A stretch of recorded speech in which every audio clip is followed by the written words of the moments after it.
Salut tout le monde, j'espère que vous allez bien. On est dimanche soir exceptionnellement, enfin, c'est pas exceptionnel qu'on soit dimanche, mais c'est exceptionnel que l'émission ait lieu ce soir. J'espère que vous allez bien, j'espère que tu vas bien. Chris, comment ça va depuis hier? Ça va bien, ça va bien. Alors, pour ceux qui regardaient cette vidéo en différé, je dis depuis hier parce que hier soir, on a effectivement essayé de passer l'émission tout comme les samedis soirs. Malheureusement, il y a eu des bugs de connexion assez vénères, du coup, on a décidé de décaler à ce soir. Cela dit, la bonne nouvelle, c'est que là, ça a l'air de fonctionner. Bonsoir à toi, Dadou. C'est sympa comme pseudo, ça. Donc, je dis, ce soir, ça a l'air d'aller. Il n'y a pas eu de bug depuis tout à l'heure. Je pense que c'est quelqu'un que tu connais, vu ton sourire. Oui, oui, tout à fait. D'accord. Bonsoir à Pas Plus Plus. C'est sympa, tu viens avec tes... Il y a ton fan club qui est là. Ça fait plaisir. C'est ça. Alors, bon, je sais que il y a certaines questions qui vont faire un peu redite par rapport à hier, mais on va repartir un peu on va repartir à zéro en quelque sorte. Ah, non. Il y a Dadou qui vient de dire non, c'est pas le fan club. C'est le troll club, du coup, j'ai l'impression. Du coup, on va repartir sur la présentation comme hier, encore une fois, de façon à ce que les personnes qui n'étaient pas là hier et qui voient ce replay, ou qui voient le replay tout court d'ailleurs, aient quand même la suite. Donc, présentation. Hop là, je lance le petit texte. Et du coup, Chris, vas-y, je te laisse te présenter pour les personnes qui te connaîtraient pas. Alors, salut, moi c'est Chris. J'utilise le pronom Yel avec des accords masculins. Je suis libraire en recherche d'emploi. Je fais une formation à distance de soigneur animalier, comportementaliste canin et assistant veto. Et je sais pas trop quoi dire de plus. Bah, c'est déjà très bien. Tu as quel âge si c'est pas indiscret? J'ai 25 ans. D'accord, donc je me prends encore un coup de vieux dans les dents, ça c'est fait. Du coup, la présentation, c'est fait. On va... donc du coup, on fait comme d'habitude. Hein, encore une fois, on commence par le portrait pas chinois. Ensuite, on parlera de ton parcours. Et ensuite, le sujet libre. Faut que je trouve une autre façon de dire ça, parce qu'à chaque fois, j'ai l'impression d'être un prof, genre... Vers un sujet libre, vous avez 3 quarts d'heure, rendez-vous copie. Il faut vraiment que je trouve un autre nom. Chaton dit, je suis là, mais en mute à table. Je vais tenter. Bon appétit. Voilà, j'ai probablement fait la pire vanne de l'histoire des vannes, mais je suis sûr qu'en plus elle a compris. Du coup, on va commencer par le portrait pas chinois. Donc, comme je le disais hier, le portrait pas chinois, c'est tout simplement, par exemple, si tu étais un film, tu serais. Si tu étais une série, tu serais. Si tu étais un livre, peu importe. Sachant que contrairement au portrait chinois aussi, où généralement c'est de l'enchaînement de questions, bah là on n'hésite pas, entre guillemets, à prendre quelques secondes, quelques minutes pour expliquer le choix. Est-ce que tu es prêt? Ouais. Alors je vais pas trop faire le film, vu qu'hier on a quand même pas mal parlé, et puis on va quand même faire... ça change un peu d'habitude. Donc on va commencer par si tu étais un livre. Si j'étais un livre, je serais probablement Hello Monde Cruel de Kate Bornstein. Et le monde cruel, donc je vais le marquer dans le chat. De qui tu dis l'auteur? Kate Bornstein. Donc Kate Bornstein. Bornstein. Bornstein, du coup. Je ne sais jamais comment le prononcer. Mais après je dis ça se trouve c'est pas ça. Du coup, voilà. Tu peux nous en dire un peu plus sur ce livre? ouais, alors c'est un bouquin qui a un sous-titre que je ne vais pas prononcer parce qu'il y a un mot pas ouf dedans. Mais globalement, c'est sans une alternative à quelque chose pour les rebelles, les frics et les queers. Alors quand tu dis quelque chose, est-ce que c'est le mot en S? Oui, c'est le mot. D'accord. Voilà, c'est pour ça que je préfère pas le dire, parce que j'avais vu dans ta précédente interview que c'était pas un mot que Internet aimait beaucoup. Donc... Alors en fait, oui, apparemment, ça fait partie des mots qui sont un peu bannis, surtout par, pas vraiment par Twitch, mais surtout par YouTube. Et effectivement, sur le replay, ça peut causer problème. Donc voilà, le mot S, de toute façon, je pense que vous aurez compris le truc. On va juste dire que ça rime avec bide. Voilà. C'est un mot S qui rime avec bide. Donc tu dis que c'est sans une alternative à cette solution? Ouais, c'est ça. Ah, c'est vrai. Une présentation... Pardon, vas-y. Non, j'allais dire, ça a l'air super intéressant comme principe. C'est génial, vraiment. Au-delà de ça, en fait, il y a toute une présentation de qui est Kate Bornstein, qui est une femme trans non-binaire. Cool. Non-binaire parce que, en fait, elle est née assignée garçon. Mhm. Elle a fait une transition pour devenir une femme et en fait, elle s'est rendue compte que elle était plutôt non-binaire, mais qu'elle gardait les pronoms féminins. D'accord, ok. Ok, bah, ça a l'air super cool. C'est sorti en français ou tu lis peut-être en anglais? Non, c'est sorti en France Génial. 2019, je crois. 2018 ou 2019, c'est vraiment un super bouquin où du coup elle explique un peu tout son parcours et c'est sous couvert de beaucoup de bienveillance, beaucoup d'amour, beaucoup de... Enfin, c'est hyper beau. Et donc ensuite elle présente les 101 alternatives qui vont varier de dangerosité, Mhm. place par dangerosité. Mais il peut y en avoir des pas du tout dangereuses accolées à des très dangereuses. Ça dépend vraiment de comment elle était, dans quel mood elle était quand elle a écrit. Et c'est vachement beau parce que, par exemple, une de ces alternatives qui, moi, m'a beaucoup marqué, c'était le fait de se toucher, genre peau contre peau, juste peau contre peau, Mhm. sans qu'il y ait quoi que ce soit de sensuel ou de sexuel derrière, juste se toucher, ressentir qu'on existe, qu'on est vivant et tout. Et c'est très, très beau. Ça a l'air super intéressant. Tu m'as totalement vendu le bouquin là du coup. Super, Ah, c'est mon métier, donc je suis contente. bah c'est réussi. Je pense que je le chercherai dès qu'on aura fini l'émission. Si tu étais une série télé ou un animé, vu que je sais déjà ce que tu vas répondre pour être honnête. Ouais, One Piece du coup, parce que c'est un monde hyper riche où on peut faire un peu tout ce qu'on veut avec aussi. Genre il est riche, mais c'est quand même un truc où tu peux faire ta tambouille avec, donc c'est vraiment super. Et pour la petite histoire, j'ai écrit des fanfictions sur l'univers que je n'ai jamais publiées nulle part parce que je les écris plus pour moi que pour d'autres gens. Mhm. Mais voilà, je m'étais bien amusée à écrire une fanfiction et en fait, à chaque fois que j'essayais de raccoler à l'histoire qui était racontée, je me rendais compte que c'était pas clair, c'était pas. Donc j'ai jamais essayé de la publier, mais voilà, j'aime beaucoup l'univers de One Piece. Au passage, je tiens à noter, quand vous écrivez, vous n'êtes pas forcément obligé d'écrire pour les autres, hein. Je sais notamment que quand on est neuroatypique, par exemple, on peut avoir certaines idées assez compliquées. Je le sais parce que je suis passé par là. Et justement, le fait d'écrire, ça permet un peu on va dire, d'enlever le surplus de négatif. Voilà, c'était le petit message d'utilité publique. Et enfin, si tu étais une chanson, un chanteur, une chanteuse ou un groupe. Enfin, tu vois la thématique, je pense. Ouais, je vois la thématique. J'en ai aucune idée. Ah, Je vais réfléchir 2 secondes. il n'y a pas de souci. Girl in Red. D'accord. Qui est une chanson donc? Qui est une artiste, une chanteuse. D'accord. Donc c'est son nom de scène. Et c'est de la musique de lesbienne pour lesbienne. D'accord. Girl, hop, on va y arriver, in red.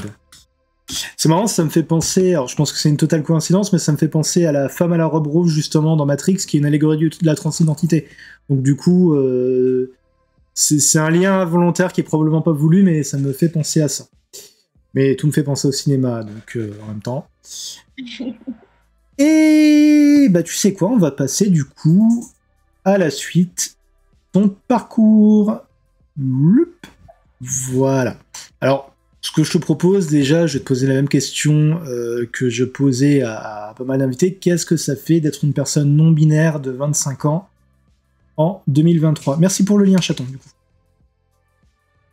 Alors, pour moi personnellement, c'était une vraie joie pour moi d'être non-binaire au début. Maintenant, c'est un peu plus pesant parce que je me rends compte qu'il n'y a rien qui est fait pour nous. Il n'y a rien qui... Comment dire? Ne serait-ce que changer son état civil en France, c'est impossible en tant que personne non binaire parce qu'il n'y a pas de X sur la carte d'identité et même s'il y en avait un, ce serait pas ouf. Je sais plus. Qui va aller dire à un flic que t'es trans? Personne. Donc voilà, c'est un peu, mon avis. Ton ressenti actuel. Ouais. Ok. Je sais plus quel pays, je crois que c'était l'année dernière, qui avait carrément enlevé l'indication de genre sur les cartes d'identité. Je sais plus ce que c'était comme pays. Peut-être l'Angleterre ou l'Allemagne, je suis pas sûr, j'ai un doute. Je crois que c'est plutôt l'Allemagne, j'en ai un peu entendu parler sur Reddit. Alors, c'est marrant que tu... L'Argentine, il me semble. Oui, c'est pas impossible, Dadou. Maintenant que tu le dis, c'est pas impossible. Après, je doute pas qu'il y ait plusieurs pays qui l'ont fait à différents... comment dire, à différentes époques. Excusez-moi, depuis tout à l'heure, je bloque sur ma couleur de cheveux. Je suis en train de me dire, il faut vraiment que je les retienne parce qu'on a l'impression que je suis blond. Du coup, on va remonter le temps. Comment tu as été mis en contact avec le principe de transidentité et comment est-ce que ça correspond à l'époque où tu t'es toi-même rendu compte que c'était ton cas ou pas du tout? Alors pas tout à fait parce que en fait j'ai commencé à découvrir des choses sur la transidentité quand j'avais à peu près 18 ans, donc je passais le bac. Et j'ai compris que j'étais non-binaire quand j'en avais 19, donc à peu près un an plus tard. Et c'est les milieux féministes en fait et trans qui m'ont fait prendre conscience de ça. J'ai commencé en étant hyper féministe, hyper vénère, et maintenant je suis trans et vénère. Ça m'aurait surpris que tu me dises comme non, aujourd'hui ça va, je suis moins vénère. Parce que généralement le parcours des féministes, en tout cas celles que je connais, et j'ai pas du tout la prétention de connaître toutes les féministes, mais c'est plutôt tu commences en étant tranquille et puis c'est petit à petit que tu te rends compte que la situation est tellement merdique que tu peux pas être autre chose que vénère en fait. Ouais, c'est ça. D'ailleurs, ce qui est à noter, c'est que ça fait 6 ans, alors que t'as que 25 ans, il y a très peu de personnes trans que j'ai eu l'occasion d'interviewer dans l'émission qui étaient trans depuis si longtemps, en fait. C'est assez surprenant. Tu t'as découvert ça comment, en fait? À part les milieux féministes, à quel niveau? Comment ça, à quel niveau? Bah, est-ce que c'était par exemple sur les réseaux sociaux? Est-ce que c'était des féministes qui étaient pas loin de chez toi? Tu vois, il y a vraiment plein de possibilités en fait pour être mis en contact. Ok, oui, c'était sur Twitter. D'accord. Alors ça, par contre, j'avoue que c'est un peu le... Twitter, c'est un peu le fabricateur de... Fabricateur fabricant. Oula, punaise. Ouais. C'est dimanche soir, faut pas m'en vouloir. Le fabricant d'œufs officiel. Ouais, oui, totalement. C'est un peu l'expérience que j'en ai aussi, mais je me rends compte aussi que j'ai cet effet sur les gens que, à mon contact, les gens se posent des questions sur leur genre. Encore une personne comme ça, punaise. Voilà. Donc je les transforme tous les uns après les autres. Toi, tu seras trans, toi, tu seras trans, toi, tu es trans aussi. On fait un petit big up à Mio qui était jusqu'à présent le fournisseur officiel de questionnement sur l'identité. Tu n'es plus tout seul, Mio. C'est bien, tu n'es plus tout seul. Du coup, comment ça s'est passé? Est-ce que tu as tout de suite fait ton coming out ou est-ce qu'il t'a fallu d'abord une période de réflexion ou est-ce que tu as essayé de rester entre guillemets, de pas te ôter justement par mesure de sécurité peut-être ou autre chose? En fait, ça a été un peu smooth. C'est-à-dire que j'ai commencé en étant un peu dans le placard, en parlant qu'à quelques amis, je pense, si je me souviens bien, ouais, j'ai dû en parler à quelques potes à l'époque. Et ensuite, ce qui s'est passé, c'est que comme j'avais fait mon coming out pas hétéro à mes parents de manière assez violente, je me suis dit, cette fois, on va y aller doucement. Du coup, j'ai commencé à porter des vêtements qui le disaient à ma place. Genre un t-shirt qui disait, un pull qui disait qui a besoin d'être binaire pour être heureux ou des trucs comme ça. Du coup, voilà, je suis allée smooth comme ça pendant à peu près un an. Et ma mère, qui est prof d'anglais, donc vu que les pulls et les t-shirts étaient en anglais, elle comprenait très bien ce que ça voulait dire. Donc voilà, ça a été tout tranquille, tout chill. Et puis à un Noël, un peu avant Noël, j'ai dit à ma famille, je voudrais que vous me genriez au neutre avec le pronom Yel, voilà. petit à petit, ça s'est modifié parce que maintenant, je suis plutôt sur les accords masculins parce que le neutre en français, c'est complexe. C'est une galère. Hein. C'est une grosse galère, ouais. C'est une galère sans nom, donc j'ai pas envie d'emmerder ma famille avec ça et j'ai pas envie de moi m'emmerder avec ça pour moi-même. Mais du coup, voilà. C'est à peu près comme ça que ça s'est passé et c'est pas tout à fait acquis pour ma famille, mais pour mes potes, ça va. D'accord. Bah d'ailleurs, justement, on a Dadou qui me dit depuis elle a une garde remplie qui parle pour Yel. Exactement. C'est marrant, ça me fait penser à... Bah, je suis pas out auprès de 80%, 90% même de ma famille, mais ça m'arrive souvent de porter le t-shirt c'est quoi tes pronoms, où en fait dessus, bah, y a forcément le thème de l'émission, machin, et puis il y a le drapeau trans sur le côté. Mais jusqu'à présent, la seule personne qui a tiqué, mais elle a pas eu le temps de me poser la question parce que c'est quand je suis en train de parler, c'est ma nièce de 13 ans. Bon, je pense qu'elle a complètement zappé depuis, mais... Alors, du coup, on a Ace What Light Up, qui me dit pour la garde-robe, voir le site Human, mort de rire. Look Human. Ouais, c'est mon site préféré. Il y a tout plein de vêtements de Pride. Il n'y a pas que ça, mais il y a surtout des vêtements de Pride. Et c'est super chouette. C'est vraiment super chouette. D'accord. Alors, du coup, quand t'as fait tu parlais de ton coming out, non hétéro. C'est bien ce que tu as dit, hein, si je ne me trompe pas de mots. Est-ce que tu peux nous en parler aussi un peu, parce que finalement, ça fait aussi partie de ton parcours. Ouais, bah en fait, une semaine avant que je dise à ma mère que j'étais pas hétéro, on avait eu une conversation sur le fait que les personnes gays n'étaient pas normales de son point de vue, parce que ça faisait pas partie de la norme. D'accord. Ta galette dans la gueule que tu te prends comme ça. Et donc, une semaine après qu'on ait eu cette conversation dans la rue, on était en train de s'engueuler et parce que je rangeais pas ma chambre et du coup, elle me gueulait dessus pour que je range ma chambre. Et enfin bref. Et du coup, bah, je lui ai balancé comme ça. De toute façon, moi, je suis pas normale et tout. Et elle me fait, mais qu'est-ce qui te fait dire ça? Et je lui explique, et je lui balance comme ça dans la gueule, parce que je suis amoureux d'une fille. Vraiment un criant. Ouh, la violence. Voilà, la violence. Enfin, la violence, pas dans le fait que tu dis que t'es amoureux d'une fille, hein, mais vraiment dans la façon dont ça se passe. Ouais, voilà, c'est ça. C'est vraiment passé pas chill du tout. C'est pour ça que pour mon coming out trans, je me suis dit, bon, je vais y aller plus doucement, vraiment très doucement, pour qu'ils se fassent à l'idée avant que je leur balance dans la figure. Et du coup, elle est partie avec ses élèves en Allemagne quelques jours après. Dans un voyage scolaire, et quand elle est revenue, elle m'a dit, bah, en fait, tu me l'as dit au bon moment, parce que si j'avais pas eu ce temps-là à m'accorder pour faire le point, je l'aurais peut-être pas aussi bien accepté. Après, je connais pas ta maman, et j'ai pas la prétention de la juger, mais ce que j'aime bien, c'est que c'est un truc qui est assez récurrent quand tu annonces dans tes orientations à la famille. Généralement, t'as l'impression que c'est la famille qui est censée prendre le temps pour l'accepter, tu sais. Genre, c'est eux qui vont décider si au final ce que t'as dit c'est vrai ou pas, quoi. Ouais, mais après, juste pour ma mère, je sais d'où ça vient. C'est parce que elle a eu une éducation assez religieuse, donc il a fallu qu'elle se détache un peu de ça pour m'accepter. Mais elle m'aurait accepté de toute façon. Juste, ça lui aurait pris plus de temps si elle n'avait pas pu partir loin pour faire le point. Je pense qu'elle m'aurait accepté de toute façon parce que je sais qu'elle m'aime. Oui. Mais voilà. Après, malheureusement, je sais que c'est pas parce qu'une personne t'aime qu'elle acceptera forcément. Après, je suis désolé, comment dire, j'ai peut-être tendance à un peu trop projeter ma propre situation pour le coup.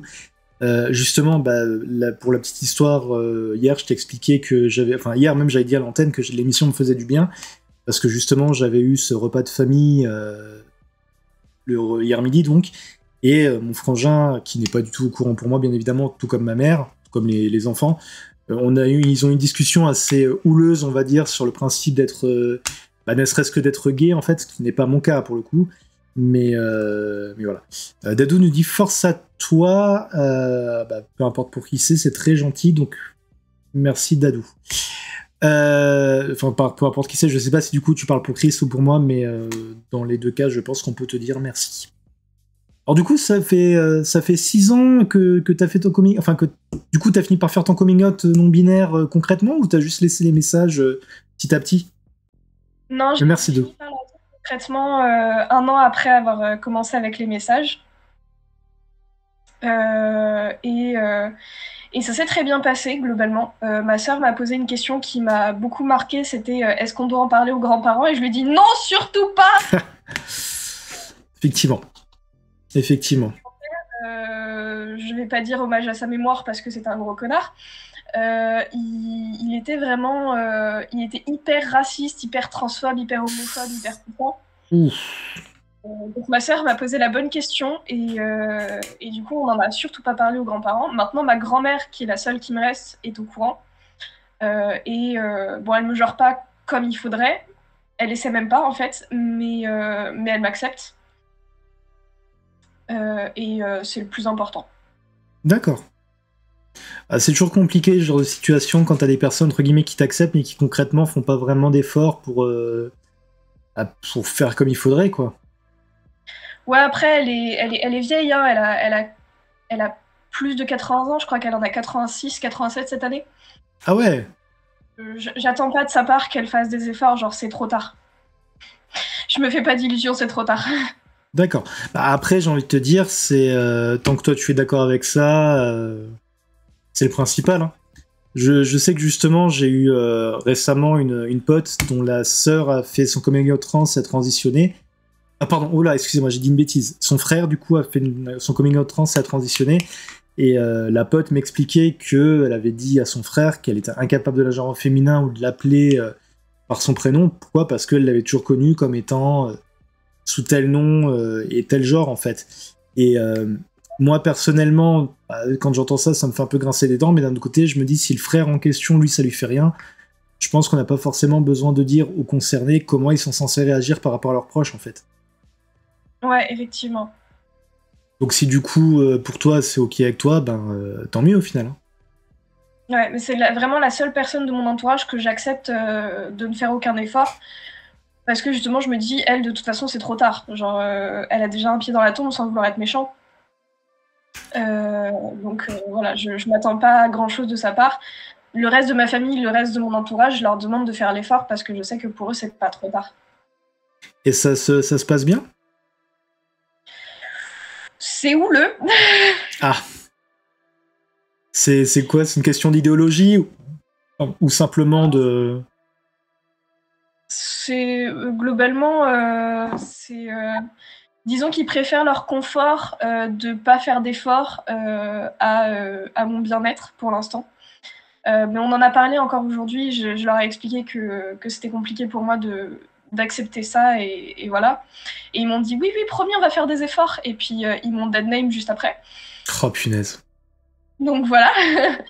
Après, pour mon prénom, bon, c'est nouveau pour eux parce que je m'appelais pas Chris il y a encore 2 ans. J'ai commencé à utiliser ce prénom il y a 1 an et il y a 1 an et demi à peu près. Et ce qui s'est passé, c'est que je voulais être sûre de trouver un prénom qui me correspondait avant de leur en parler. Et donc, je leur en ai parlé il y a 6 mois. Donc, pour ce qui est de mon pronom, ça fait 5 ans qu'ils sont au courant, ça fait 5 ans qu'ils doivent faire l'effort. Ils y sont pas encore, mais ils font des efforts et je le vois et je le sais. Mais pour ce qui est de mon prénom, c'est nouveau pour eux, donc ils ont besoin de temps encore. D'accord, d'ailleurs, si c'est pas indiscret, ton prénom, il vient d'où? Parce que je pense pas que c'est de la marque de lunettes. Ça vient un peu de la marque de lunettes, mais pas que. D'accord. En fait, avant, je me faisais appeler Koala. D'accord, d'où ton Twitter, par exemple? Ouais, voilà, c'est ça. Donc, il y a le cas de Koala dans Chris, et c'est quelque chose que j'aime beaucoup. Mm-hmm. Et il y a le Y de mon prénom de naissance auquel je suis très attachée. D'accord. J'ai trouvé ce nom, je sais même plus si c'est moi qui l'ai trouvé ou si c'est des potes qui l'ont trouvé pour moi, mais je me suis dit, et si j'essayais ce prénom-là et en fait, il me va très bien, il me convient très bien, donc voilà. Après, j'ai envie de dire, d'un strict point de vue pratique, l'avantage, c'est que Chris, enfin, il y a certains prénoms choisis qui sont particuliers, on va dire, au vu des prénoms habituels, mais dans le cas de Chris, c'est passe-partout en plus. Ouais, c'est assez passe-partout, ça reste un prénom majoritairement masculin, mais pour moi, il a une consonance neutre qui me va très bien. Ouais, effectivement, ouais. Ouais, c'est un peu ça, ouais. Et du coup, bah, tu as parlé de ta famille. Au niveau de tes amis, quand tu as fait tes différents coming out ou que tu as fait passer le message d'une façon ou d'une autre, comment ça a réagi? Mes amis, globalement, ils ont pas mal réagi. Je crois qu'ils ont plutôt bien réagi dans l'ensemble. Alors forcément, j'ai eu des cons qui étaient pas forcément mes amis, qui étaient plus des connaissances, qui étaient en mode ouais, mais t'as quoi entre les jambes ou des trucs comme ça. Et j'étais en mode ça vous regarde pas. Ouais, effectivement, pas ouf. Voilà, mais encore, enfin, ceux-là, c'était pas vraiment des amis, c'était vraiment des gens que je croisais une fois de temps en temps, et donc qui ne savaient pas ce genre d'informations parce que bah, c'était pas plus mal qu'ils les connaissent pas. Mais du coup, ouais, non, mes amis, globalement, ils ont tous bien accepté le truc. J'ai Et, pas le souvenir d'avoir vraiment des amis qui m'aient dit ah non, moi je pourrais pas faire d'efforts ou ah non, c'est trop compliqué pour moi ou quoi. Donc voilà, et du coup, aujourd'hui, ils se retrouvent à te regarder sur Twitch. exactement. D'accord. Est-ce que tu veux rajouter quelque chose sur ton parcours? Non, je vois pas de. Après, je le dis souvent et je le dis souvent hors antenne, des fois des personnes ont énormément de choses à dire et des fois les personnes ont moins de choses à dire. Eyes Light Up, Eyes That Light Up, punaise, j'ai du mal ce soir, nous dit exactement, donc je pense que c'est par rapport à tes amis qui te soutiennent sur Twitch. Ouais. Donc voilà. Petite question derrière toi, c'est pas le drapeau trans justement? Ou c'est juste un rideau de couleur? De l'autre côté, ouais. Là, c'est le drapeau gay. Enfin, c'est le drapeau. D'accord. D'accord. C'est bien ce qui me semble. Oui, le drapeau trans, effectivement, c'est pas les mêmes couleurs. J'en profite pour dire, n'hésitez pas à suivre Chaton sur Twitter qui vend des produits dérivés sur les drapeaux qui sont très très bien. Des trucs cuir pour des personnes cuir. Alors, Dadoun dit started from le lycée, now we are here. Oui, c'est mon seul ami du lycée, Dadou, donc voilà. Je sais pas ce que ça fait. Je sais pas ce que ça fait d'avoir des amis qui nous soutiennent parce que ça fait quoi? Ça fait plus d'1 an que je fais l'émission. J'ai très peu d'amis qui sont venus. Sniff. Chaton nous dit suivez Rainbow Queer Nation sur Twitter. Effectivement, c'est sa marque de bracelets. Vous allez trouver des bracelets, vous allez trouver des bandeaux, vous allez trouver plein de trucs super sympas. Là, je peux pas vous montrer, je le porte pas, mais par exemple, là, elle m'a fait un tour de cou que j'aime beaucoup, beaucoup. Voilà. Je fais pas des produits dérivés des bijoux. Oui, je voulais dire des bijoux tirés des drapeaux, en fait. C'est pas vraiment des produits dérivés, parce que du coup, c'est pas une marque d'être LGBT. Du coup, oui, donc comme je disais, effectivement, des fois, il y a des personnes qui ont beaucoup à dire, des fois, d'autres personnes qui n'ont pas beaucoup à dire. J'ai l'impression, et je vais peut-être faire mon psy à 2 balles, mais que t'es quand même relativement chill par rapport à tout ça aujourd'hui, quoi. Malgré le fait que tu te rends compte que la situation n'est pas vraiment adaptée au fait d'être non-binaire. Ouais, c'est. Comment dire? Disons que j'ai tendance à facilement porter un masque de je vais bien, tout va bien, quand à l'intérieur ça pleure. Donc je vais pas dire que là à l'intérieur ça pleure et que je suis en mode masque, mais globalement j'arrive à trouver le positif malgré tout le négatif qui est autour. J'arrive à trouver quand même le positif derrière. Alors, ce que je propose sur le chat, on le fait à chaque fois, je le dis à chaque fois, mais je vous propose qu'on lance plein de cœurs pour Chris. Oui, le chat fait du grapuge. Je suis désolé, j'essaye de...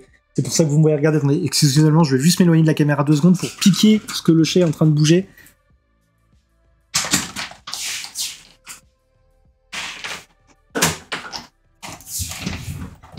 Voilà, vous n'avez rien vu, je n'ai pas disparu. Le chat est en train de jouer avec un rouleau de papier toilette vide. Ne me demandez pas comment il a fait pour le choper. Du coup, bah écoute, le parcours c'est fait. Je te propose qu'on passe du coup à tes passions. Alors la rubrique passion concrètement c'est quoi? C'est la rubrique où l'invité va choisir un thème, ça peut être en rapport avec la cause LGBT ou pas du tout, et que du coup, bah, tout simplement l'invité nous parle un peu tout simplement de ce qu'il passionne. Alors, j'ai 2 idées en tête.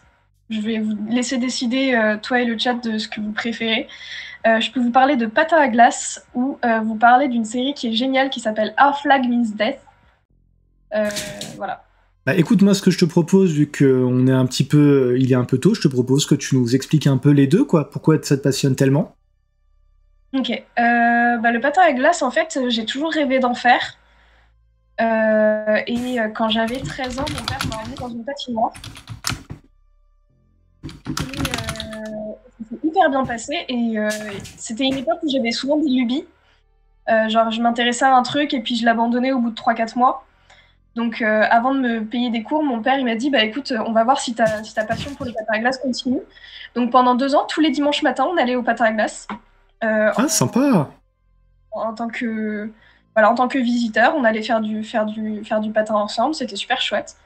Et au bout de 2 ans, il s'est dit bon, c'est pas une lubie à ce niveau-là. Donc il m'a payé des cours. Et ça s'est hyper bien passé. J'ai adoré prendre des cours, j'ai adoré évoluer sur la glace.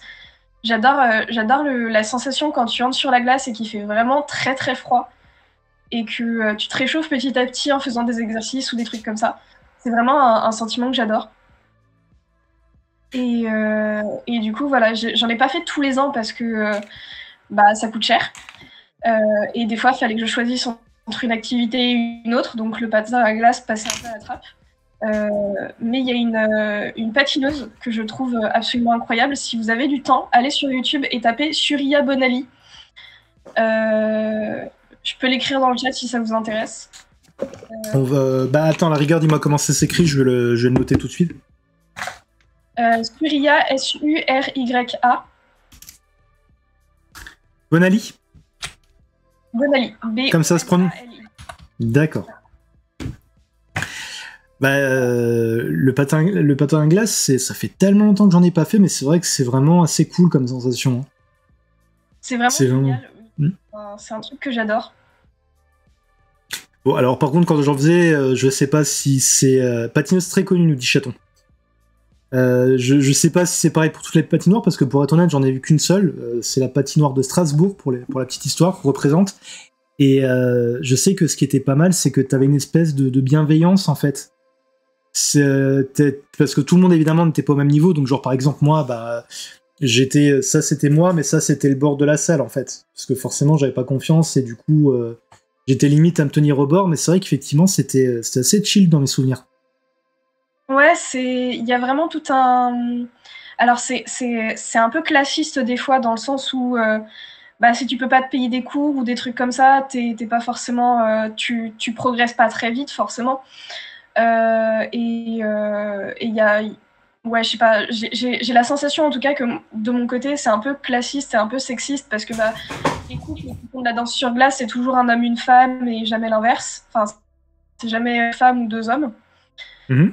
J'ai vu récemment qu'il y avait 2 femmes qui avaient fait des chorégraphies de danse sur glace. Alors, j'ai pas leur nom, j'ai juste vu ça comme ça sur Twitter. Et j'ai trouvé ça archi stylé. Donc, je pense que ça devient de plus en plus progressiste, mais c'est pas encore... on n'y est pas encore, quoi. Après, je pense que vous pouvez trouver facilement sur YouTube des best-of ou peut-être les mouvements les plus impressionnants. Mais ouais, effectivement, c'est vrai que ce que j'aime bien aussi avec le patinage, c'est que même si t'en fais dans des périodes où il fait pas froid dehors, forcément c'est refroidi à l'intérieur et tout. Et je trouve que c'est un peu genre c'est un peu comme si t'avais l'esprit de Noël qui était concentré même en juillet ou même en août, quoi. Je trouve ça vachement sympa. Dans la plupart des patinoires en France, elles ferment pendant la période estivale. Je sais pas, j'ai jamais été dans une patinoire qui fermait pas pendant l'été. Mais ouais, c'est hyper agréable, je trouve. Et puis pendant l'hiver, pendant Noël, dans ma ville, il y a une patinoire temporaire qui se met en place. Alors la glace est dégueulasse, il y a des trous partout. C'est immonde de patiner dessus, mais ça fait quand même plaisir, genre quand t'as pas le temps d'aller à la ville, à la ville d'à côté pour la patinoire officielle, entre guillemets. C'est vraiment chouette.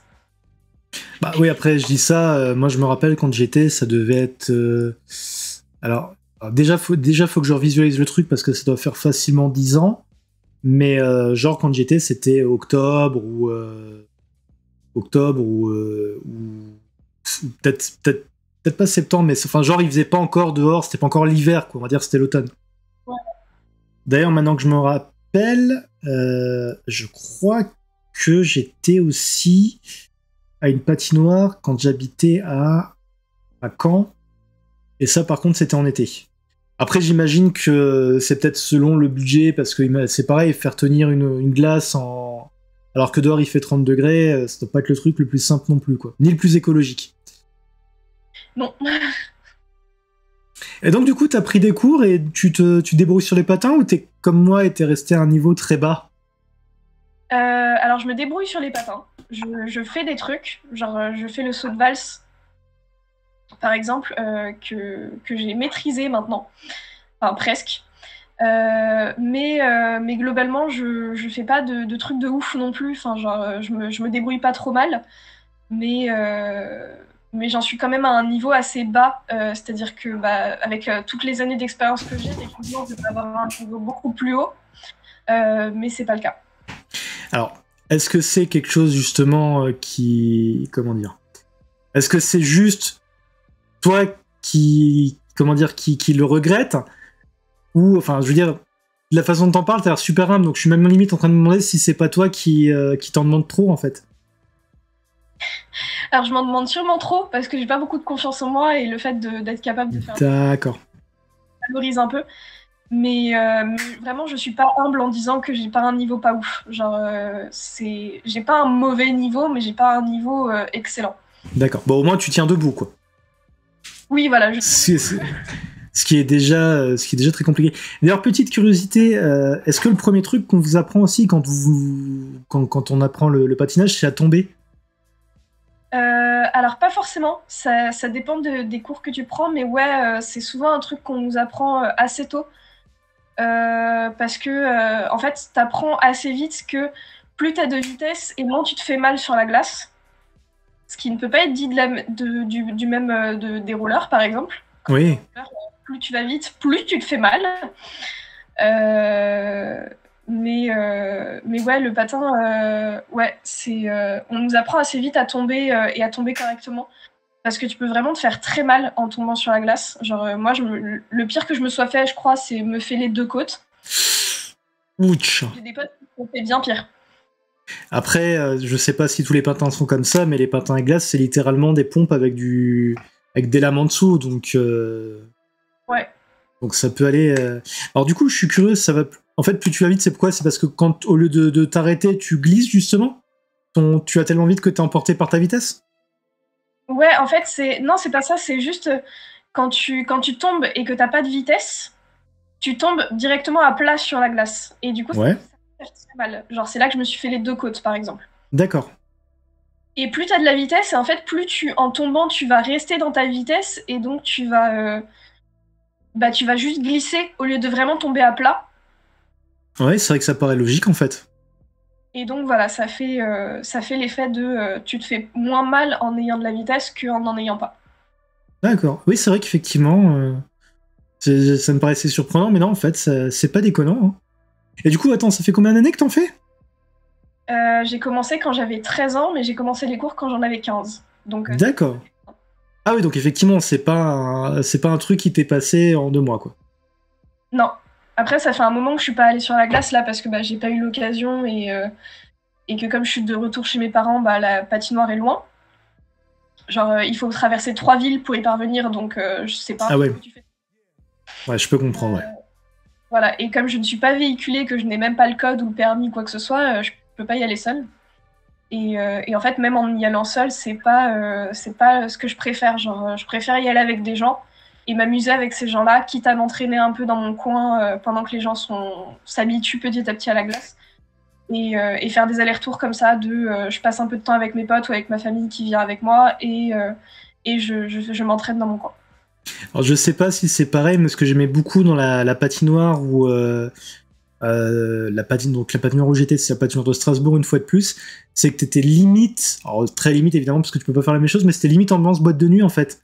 T'avais de la musique, les lumières étaient tamisées, c'était super sympa. Il y avait des soirées comme ça à la patinoire où j'allais quand j'étais plus jeune. C'était généralement le jeudi soir. Et ouais, il y avait des fois il y avait des soirées bulles.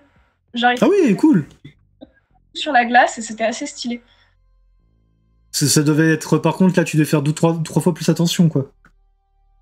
Un peu, ouais. J'y suis allée qu'une fois. J'ai pas fait grand-chose. J'y suis allée qu'une fois aux soirées bulles, mais globalement, ouais, quand la lumière était tamisée, ou même juste éteinte et qu'il y avait que les spots lumineux de couleurs qui faisaient des tours sur la glace, c'était assez stylé aussi.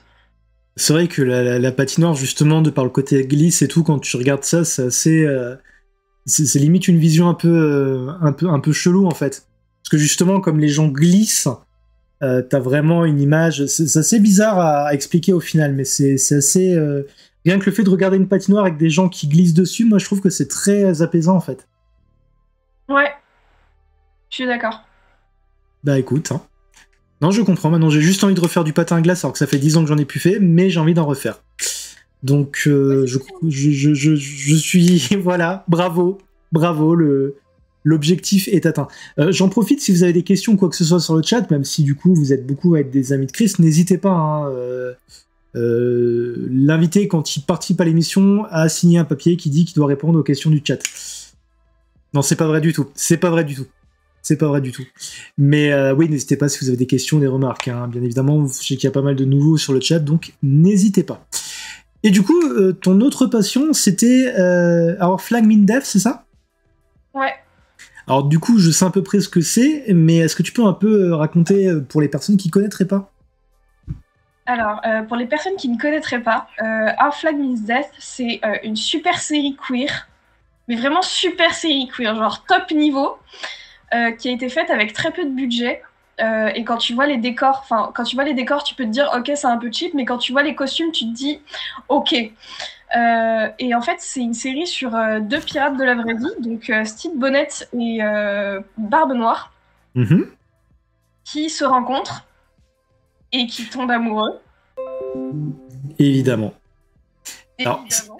juste petite parenthèse, excuse-moi, je t'attends, mais c'est marrant parce que ça me fait penser, moi, surtout à la série Black Sails, qui est aussi une série sur les pirates. Et je sais plus si c'est le pirate principal, c'est Steve Bonnet. Je regardais juste vite fait sur IMDb rapidement. Mais déjà, la série était très, très cuir par moment. Je crois qu'il y a un truc entre la cuiritude et les pirates. Oui, bah ça c'est plus à prouver, hein. Alors, ah non, c'est le capitaine Flint. Autant pour moi. C'est le capitaine Flint. Mais Steve Bonnet apparaît aussi, il me semble. Je regarde juste parce que maintenant, j'ai le machin. Ah bref, peu importe. Les deux sont dans ma liste, mais pas encore vus, nous dit Chaton. Bah, par contre, si je dis pas de conneries, Flag Min Dev, c'est plus une comédie.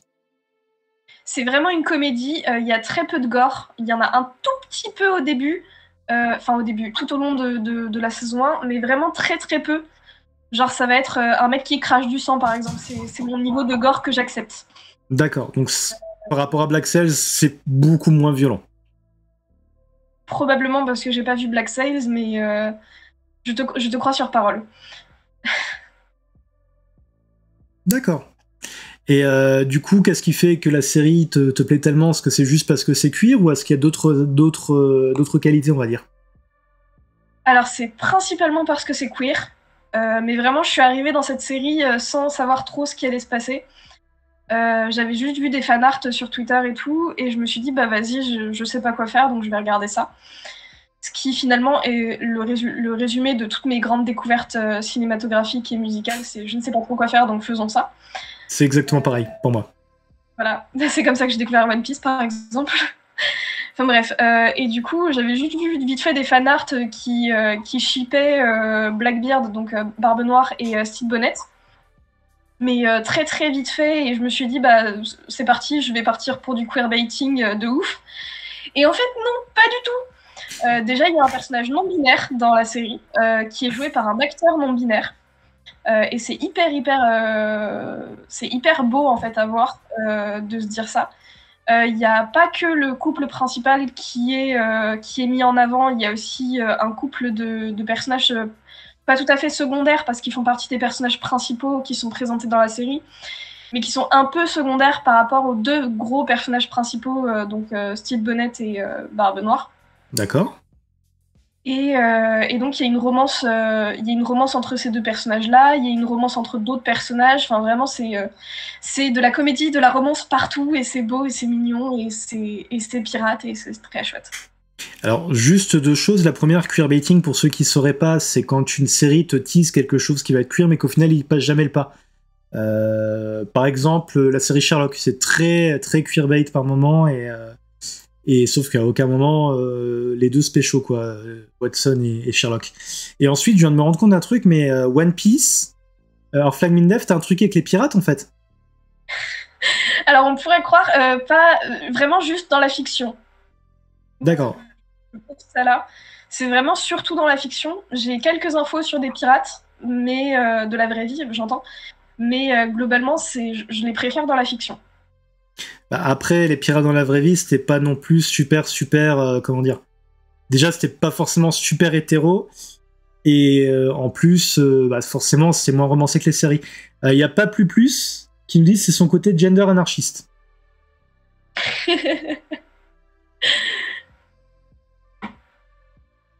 Alors, bah écoute, tu sais ce que je vais faire.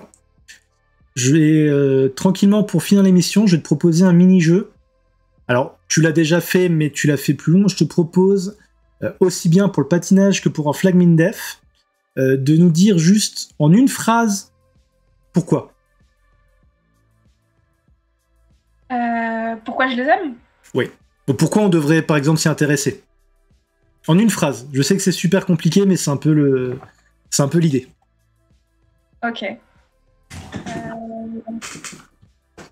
Alors, Our Flag Means Death, je vais commencer par ça. C'est une série queer sur des pirates, donc c'est forcément bien. Ok, on valide. On valide. Voilà. Et le patinage... La seule chose qui me vient en tête, c'est parce que Surya Bonelli, elle fait des backflips sur la glace et que c'est vraiment trop cool. Bah, honnêtement, si tu me dis il y a quelqu'un qui fait des backflips déjà sans la glace, je trouve ça cool. Donc, avec des lames qui peuvent couper. oui, justement, je trouve ça, pour le coup, je trouve ça vraiment, vraiment badass en fait. Voilà, moi aussi. Bah écoute, c'est passé super vite. Ouais. Ouais. Est-ce que tu veux rajouter quelque chose? Y a rien de particulier qui me vient en tête. D'accord, bah un petit regardez One Piece et regardez Flag Mindef peut-être. Ouais, regardez ces séries, c'est vraiment génial. One Piece, c'est très long, mais ça en vaut la peine. Là, je crois qu'on est quoi? On est à 1600 épisodes en animé, un truc du style pour l'instant? J'ai perdu le compte dans l'animé, maintenant je lis les scans, mais j'ai plein de chapitres de retard, donc... Bah, je sais, Chaton pourra peut-être en dire plus, parce que justement, je sais qu'elle a tendance à regarder, à lire les scans, justement. Je le sais, parce que j'ai lui en récupéré, d'ailleurs. Mais c'est très long, mais apparemment, ça vaut vraiment le coup. Donc, ouais. Si vous avez le courage, que moi je n'ai pas, d'attaquer un truc super long, bah, du coup, lisez ou regardez One Piece. C'est qui ton perso préféré? Je crois que c'est Robin. D'accord. Bon, là, on est dans un cas où honnêtement, je connais pas forcément les personnages, donc je peux dire que ok, sans trop. J'ose même pas trop demander pourquoi, parce que j'ai pas envie d'être spoilé si jamais j'avais le courage de m'y mettre. Donc c'est assez. Je ne spoilerai pas. Dadou nous demande si c'est pas là-haut. Ah si, oui, Lo, Trafalgar Law, mon amour, mon bébé, et Marco aussi, mais bref. Les persos, ils ont l'air cool, n'empêche. J'ai trop de personnages préférés dans cette série. Bah écoute, je te remercie. Parce que ça a été, encore une fois, c'est passé super vite. Alors, je vais faire une dernière petite session de réaction sur le chat. Ice Bat Light Up qui nous dit mort de rire, Dadou, on s'est dit la même chose.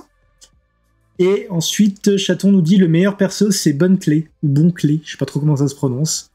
Ouais, Bonclay, il est merveilleux aussi, c'est une pépite. D'accord. Bah écoute, moi je vais remercier également les personnes d'avoir regardé.